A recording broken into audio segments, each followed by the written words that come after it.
aku bukan anak-anak dunia, akan tetapi aku adalah anak-anak akhirat yang di dunia. Memang sekarang di dunia, kemarin di dunia, mungkin besok di dunia, besoknya di dunia, tapi pasti akan datang suatu masa saya sudah tidak akan lagi di dunia ini. Dunia ini bukan tempat tinggal, akan tetapi dunia adalah tempat yang akan kita tinggalkan. Karena itulah orang yang mati itu namanya meninggal dunia.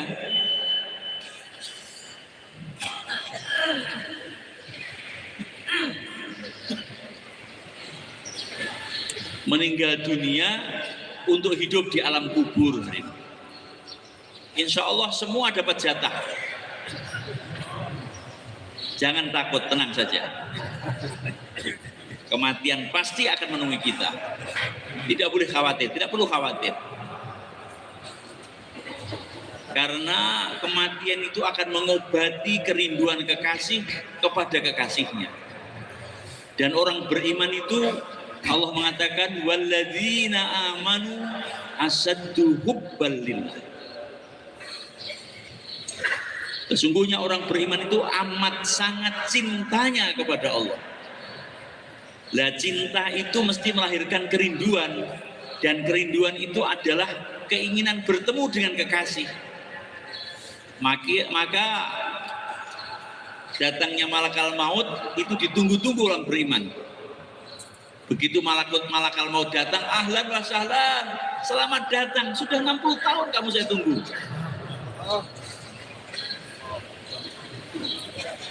Bagaimana? Insya Allah hari mulia. Salman Al-Farisi mau meninggal dunia. Maka beliau berkata kepada istrinya, wahai istriku, sebentar lagi teman-temanku akan datang. Mereka adalah yang tidak suka dengan makanan dan minuman, tapi suka dengan harum-haruman. Karena itu ambilkanlah misiku, campurkanlah dengan air, taburkanlah di kanan kiri tempat tidurku. Maka akhirnya istri Salman Al-Farisi mengambil misik minyak wangi miliknya, dicampur dengan air, ditabur-taburkan di kanan kiri tempat tidurnya Salman Al-Farisi. Dibuka pintu, dibuka jendela. Istrinya keluar kamar sebentar, Israel datang hari ini. Israel datang menjemput rohnya. Itulah teman-teman beliau. Dan Israel datang itu hari mulia, kalau orang beriman, maka dia tidak datang sendirian. Bersama dengan malaikat-malaikat yang membawa 500 kabar gembira yang berbeda-beda.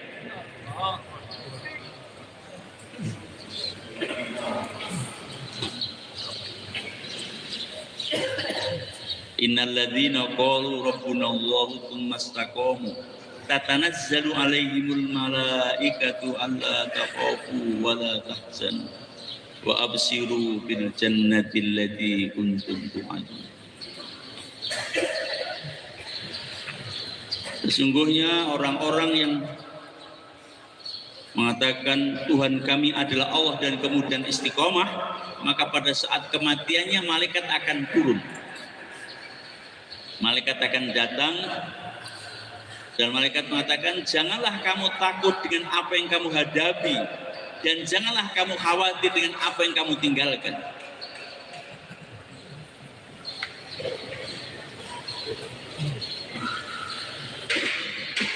Malaikat datang memberi kabar gembira kepada orang-orang yang istiqomah di atas jalan hidayah, di atas jalan iman.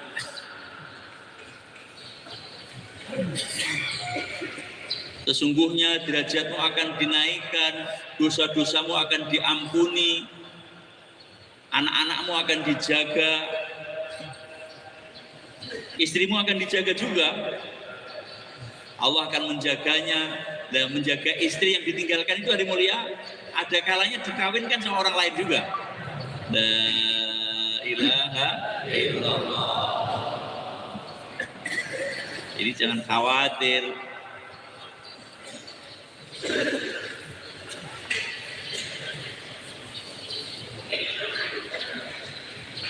Abu Darda beliau berkata, aku gembira dengan 3.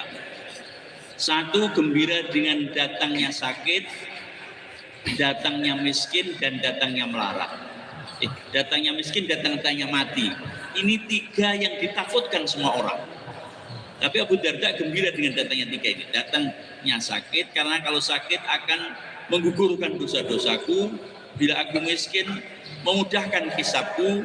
Dan bila aku mati, akan mengobati rinduku dengan Allah Subhanahu wa Ta'ala.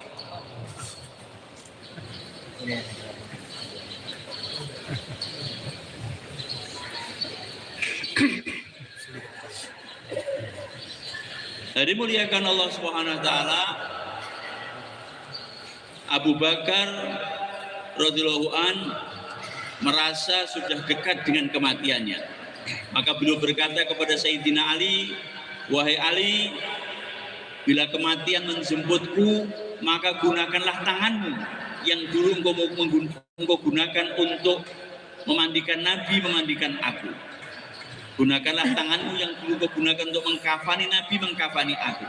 Setelah itu sholatilah aku, bawalah jenazahku di sampingnya Rasulullah SAW, dan katakan kepadanya bahwa Abu Bakar minta izin dibaringkan di sampingnya Rasulullah SAW." Maka benar hari mulia, Abu Bakar As-Siddiq radhiyallahu anhu meninggal dunia. Maka kemudian Sayyidina Ali mengkafaninya, memandikannya, mengkafaninya, menyolatinya. Dan kemudian dibawalah jenazahnya Abu Bakar di sampingnya kubur Rasulullah SAW. Kemudian dikatakan kepadanya, "Ya Rasulullah, ini sahabatmu, kekasihmu, minta izin untuk dibaringkan di sisimu. Ada suara tanpa rupa. Baringkanlah kekasih sahabat di samping sahabatnya, kekasih di samping kekasihnya." Maka akhirnya Abu Bakar dikuburkan, disemayamkan di sampingnya Nabi Agung Muhammad sallallahu alaihi wasallam.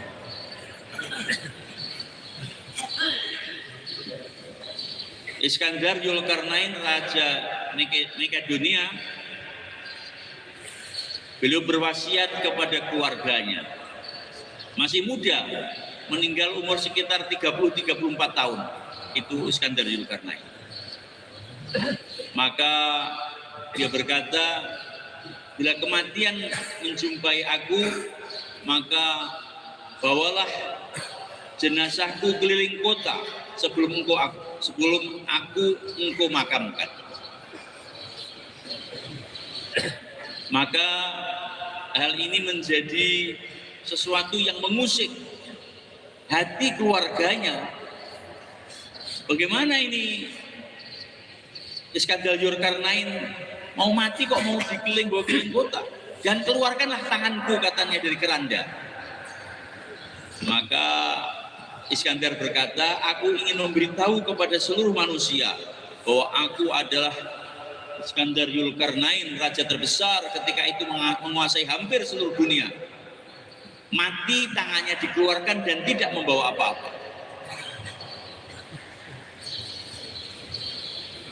Hari mulia, Bilal bin Rabah mau meninggal dunia, beliau bernyanyi-nyanyi.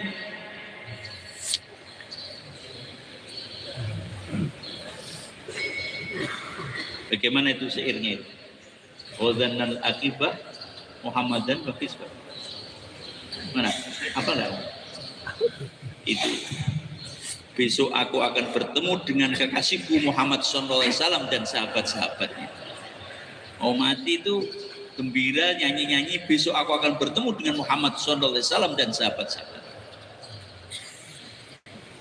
Hari mulia, kita membuat perencanaan untuk hidup kita. Sekarang bagaimana kita harus buat perencanaan untuk mati kita? Kira-kira bagaimana mati yang bagaimana yang kita mau harapkan? Harapan kita semuanya adalah mati dalam keadaan husnul khotimah, insyaallah. Kematian dalam iman, dalam Islam, dalam perjuangan agama, dalam menghidupkan sunnah-sunnahnya Nabi Agung Muhammad sallallahu alaihi wasallam.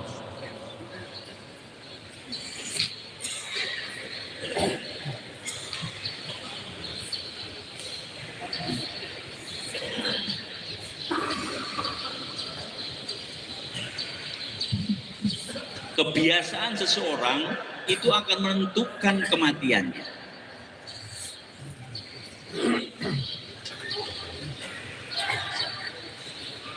Karena itu kita mesti khawatir kepada diri kita. Kalau kita ini sibuk saja dengan dunia umpamanya, nanti jangan-jangan matinya ketika sedang sibuk dengan dunia.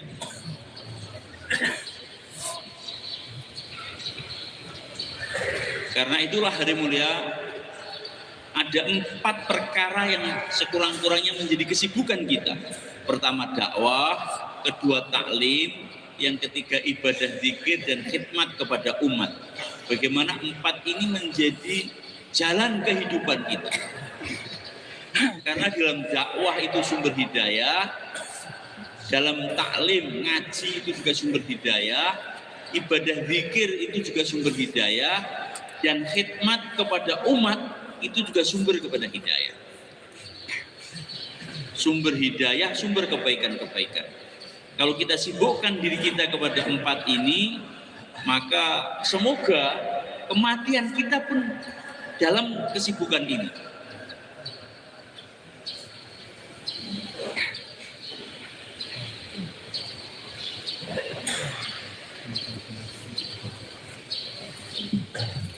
Dakwah itu pabrik hidayah, taklim juga pabrik hidayah.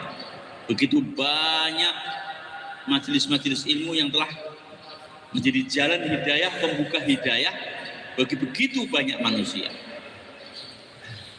Demikian juga ibadah dan zikir. Ini juga telah menjadi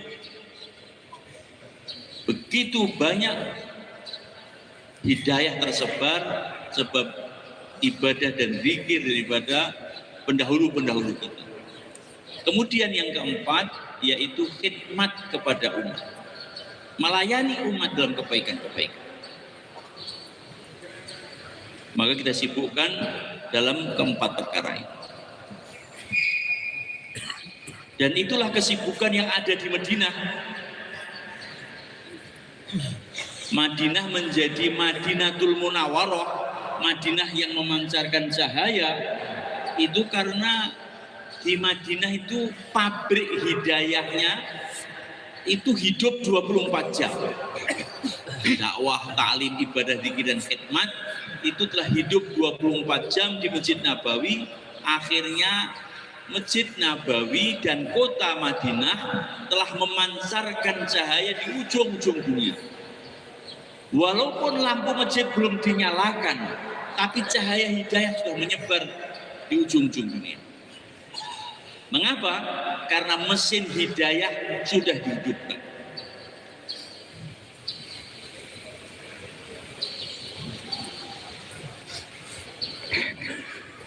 Dan mesin hidayah itu tidak hanya dihidupkan di masjid, tapi juga di rumah-rumah para sahabat di Madinah. Dakwah, taklim, ibadah, zikir dan khidmat dihidupkan di rumah-rumah para sahabat. Madinah telah berubah menjadi Darul Ulum, pondok pesantren yang besar, di mana tua, muda, laki-laki, wanita, kaya, miskin, mereka semua sudah membulatkan tekad, bersepakat dalam hati dan kata dan gerak untuk hidayah bagi umat seluruh alam.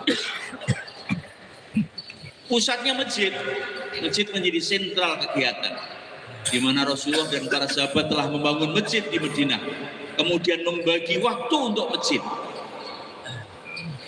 Setelah itu buat amalan-amalan masjid. Masjid telah menjadi markas hidayah. Apa yang diamalkan di masjid dibawa di rumah-rumah. Bahkan Bapak sekalian, rumah-rumah itu dulu telah menjadi markas pertama kali. Ketika Masjidil Haram yang ada di Mekah belum bisa dihidupkan dakwah, Rasulullah telah menghidupkan rumah Sayyidatina Khadijah radhiyallahu anha sebagai markas hidayah. Ketika ayat Al-Quran turun, Wa anzir ashiratakal aqrabin, bila peringatan kepada keluarga dekat, maka Rasulullah telah mengumpulkan kepada keluarga Bani Abdul Muthalib, keluarga dekat beliau Bani Hashim, telah dikumpulkan di rumahnya Sayyidatina Khadijah radhiyallahu anha. Kemudian Sayyidina Khadijah telah membuat jamuan-jamuan makanan yang lezat untuk mereka. Setelah mereka diundang, dijamu, diberi makan, kelihatan puas, baru kemudian Nabi berdiri dan Nabi menyampaikan bahwa sesungguhnya Allah telah mengirim utusannya Jibril alaihissalam untuk aku menyampaikan kepada engkau semuanya, kurang lebihnya seperti itulah, bahwa tidak ada yang hak disembah kecuali Allah dan aku Muhammad SAW adalah utusannya Allah. Bubar semua itu, gak ada yang menerima kecuali satu orang anak kecil, Sayyidina Ali radhiyallahu anhu. Dia berdiri dan dia menyatakan, ya Muhammad, sesungguhnya aku akan bersama kamu, aku akan membela kamu. Nabi berharap yang tua-tua. Maka Ali diminta untuk duduk. Minta lagi, siapa yang akan membantu aku, menolong aku menyampaikan risalah Tuhan? Gak ada lagi. Sayyidina Ali lagi yang maju, yang berdiri. Begitu kurang lebih 3 kali itu Sayyidina Ali menyatakan kesanggupannya, kesiapannya membela Rasulullah SAW. Hari mulia dakwah terus berjalan di Mekah. Orang-orang miskin, orang-orang lemah yang ikut. Tapi tambah banyak hari mulia. Abu Bakar sebelumnya telah masuk Islam dan kemudian Abu Bakar membawa sahabat-sahabatnya, 6 orang dalam satu hari masuk kepada Islam. Maka kemudian tambah banyak itu majelis. Akhirnya pertemuan dipindah di rumahnya Arqam bin Abil Arqam. Tidak lagi di rumah sebagai markas dakwah. Karena masjid takmirnya masih Abu Jahal. Abu Jahal Abu Lahab yang jadi takmir masjid. Tapi ini jangan dikatakan kalau ada masjid menolak jamaah kemudian takmirnya Abu Jahal, jangan bilang.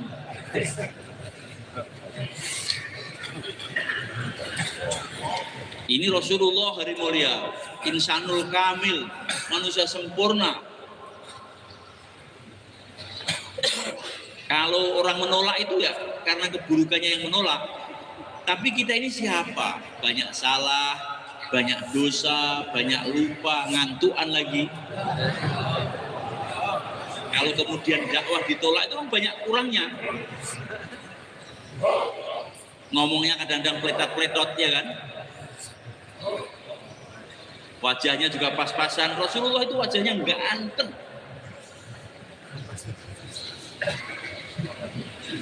Seorang sahabat di malam hari di bulan purnama beliau berkata, di satu malam bulan purnama aku melihat bulan purnama. Kemudian aku lihat wajahnya Rasulullah. Aku lihat bulan purnama. Aku lihat wajahnya Rasulullah. Ternyata wajahnya Rasulullah lebih indah daripada bulan purnama.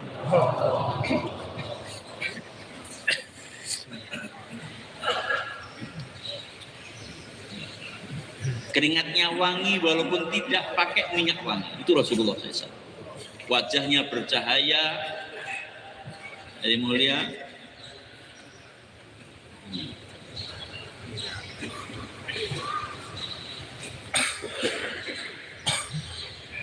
Semuanya itu pas.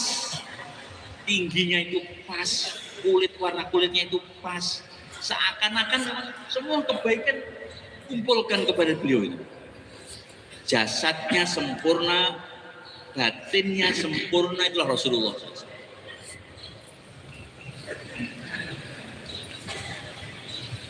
Nabi Yusuf itu ganteng. Ganteng yang mempesona katanya. Rasulullah ganteng yang berwibawa. Sehingga para sahabat itu gak berani lama-lama natap Rasulullah, itu gak berani karena kewibawaan wajahnya Rasulullah.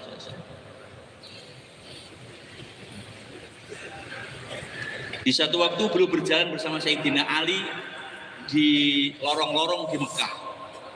Terdengar ada suara, wassalatu wassalamu alaika ya Nabi Allah, wassalatu wassalamu alaika ya Rasulullah. Siapa ini baca sholawat kepada Nabi? Kanan kiri gak ada orang, tapi ada suara tanpa rupa. Ternyata kerikil-kerikil yang ada di Mekah mengucapkan sholawat dan salam kepada Rasulullah SAW. Batu kerikil kenal dengan Nabi. Ini kalau manusia nggak kenal dengan Nabi ini kan lebih keras daripada batu ya. Ini batu kerikil kenal.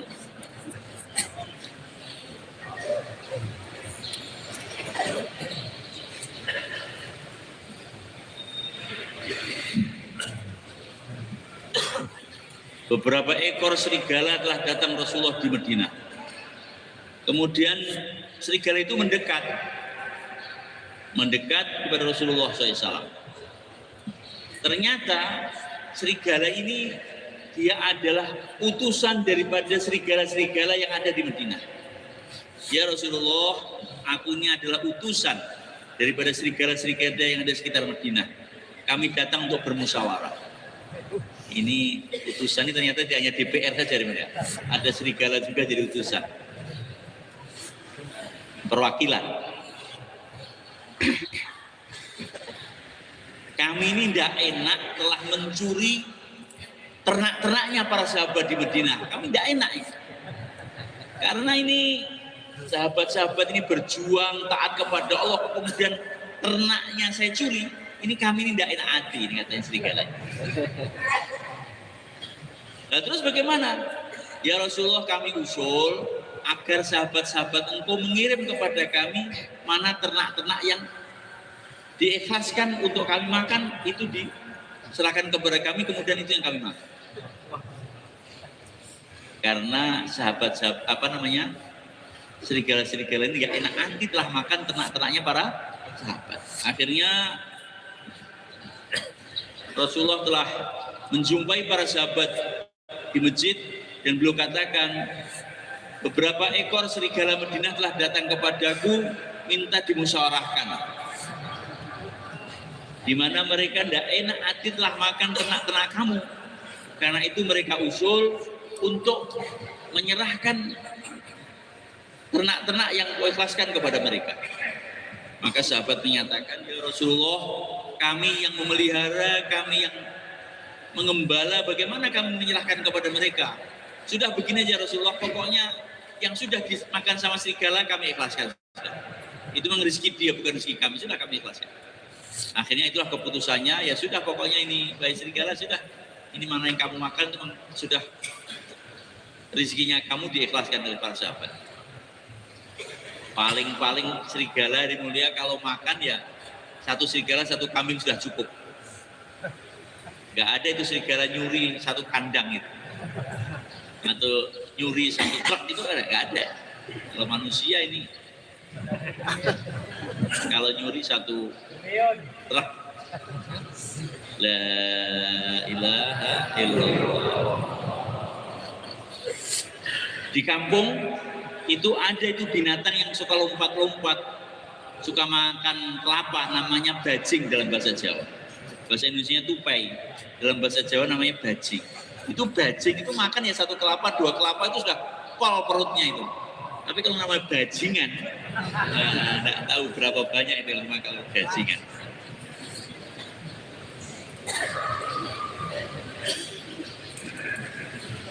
Hadirin muliakan Allah Subhanahu wa taala, markas hidayah bagaimana kita hidupkan. Di Mekah sudah dihidupkan di rumah-rumah. Karena masjid belum bisa.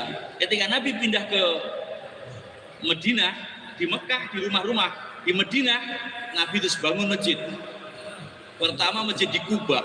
Setelah masjid Kuba kemudian datang ke Madinah, maka dibangunlah Masjid Madinah.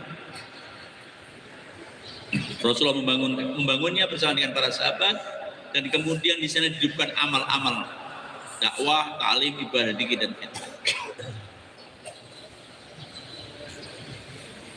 Ketika masjid sudah dihidupkan dengan amalan-amalan hidayah, sumber-sumber hidayah, bagaimana yang dulu rumah sebagai markas hidayah pun diteruskan. Jadi ketika di Madinah itu masjid dihidupkan, rumah-rumah yang ada di Madinah pun kemudian juga dihidupkan sebagai markas-markas hidayah.